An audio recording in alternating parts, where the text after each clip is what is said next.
Oke, selamat datang semuanya. Kalau kita ngomongin Candi Prambanan, apa sih yang pertama kali muncul di benak kita?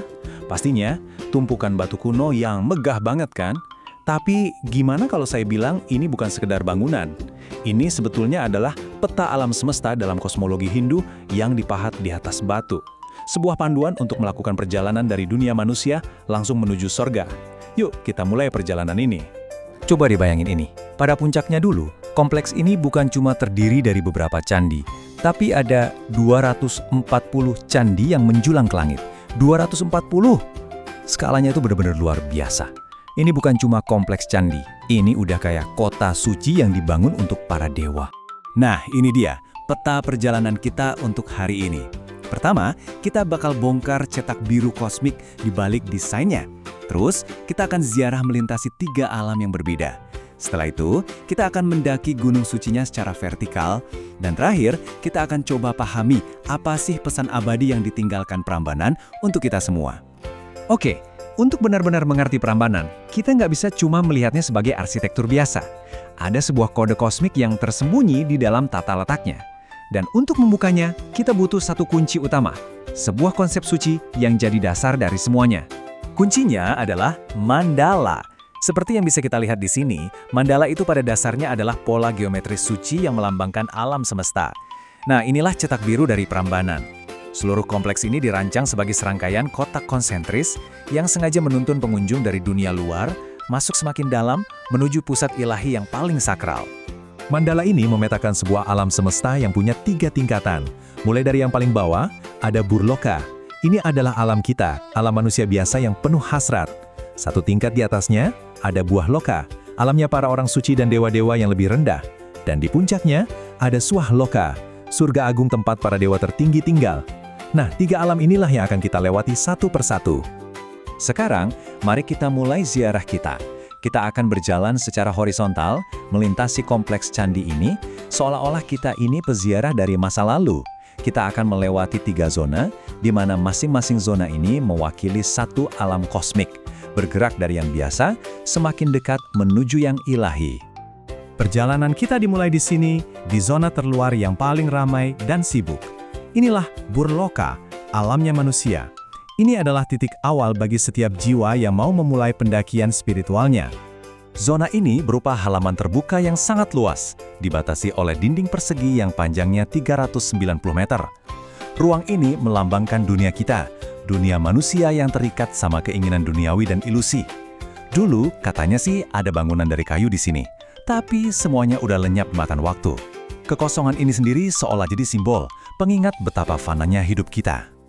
Sekarang, kita melangkah lebih dalam, melewati gerbang menuju zona kedua. Kita tinggalkan hiruk-pikuk alam manusia dan masuk ke Buvaloka, alam para orang suci. Suasananya langsung terasa beda kan? Dari ruang terbuka yang luas, sekarang kita masuk ke area yang lebih teratur dan sakral. Di sini, kita langsung dikelilingi oleh 224 candi penjaga yang bentuknya seragam, yang disebut Candi Perwara. Candi-candi ini berdiri rapi dalam 4 barisan, seolah-olah lagi berjaga. Zona ini melambangkan alam perantara, tempat tinggal para jiwa suci yang sudah melepaskan ikatan duniawi untuk mendekatkan diri pada kebenaran ilahi. Akhirnya, kita tiba di jantungnya kompleks ini. Kita sudah sampai di zona terdalam dan paling suci. Selamat datang di Swah Loka, alamnya para dewa. Inilah titik paling sakral, sebuah pelataran yang posisinya lebih tinggi dari yang lain.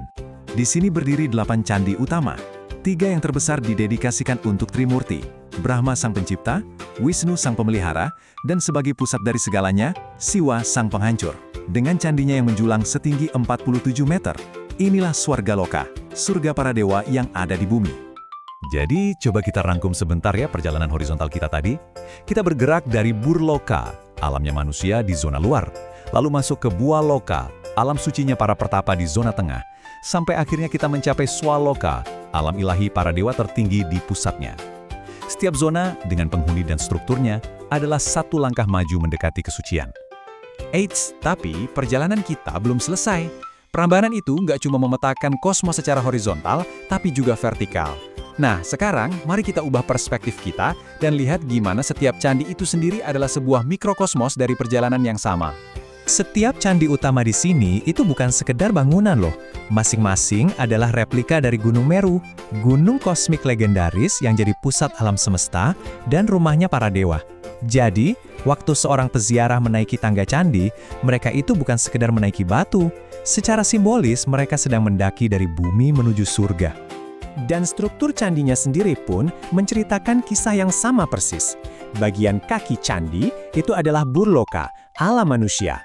Lalu bagian tubuh candi itu melambangkan Bualloka, tempat arca para dewa berada. Dan puncaknya, bagian atap yang menjulang tinggi adalah Swaloka, surga yang dimahkotai permata ratna. Jadi, perjalanan 3 alam yang tadi sekarang terulang lagi dalam satu pendakian vertikal. Keren banget kan? Jadi apa artinya semua ini? Jelas banget kalau Prambanan itu jauh lebih dari sekedar mahakarya arsitektur.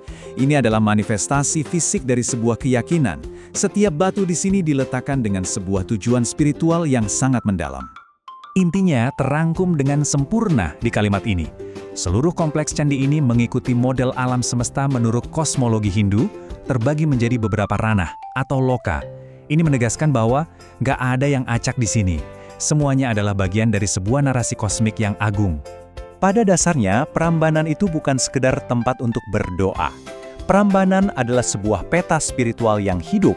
Sebuah panduan yang dirancang untuk menuntun setiap orang dalam perjalanan dari kehidupan duniawi yang biasa menuju sebuah pengalaman ilahi yang abadi.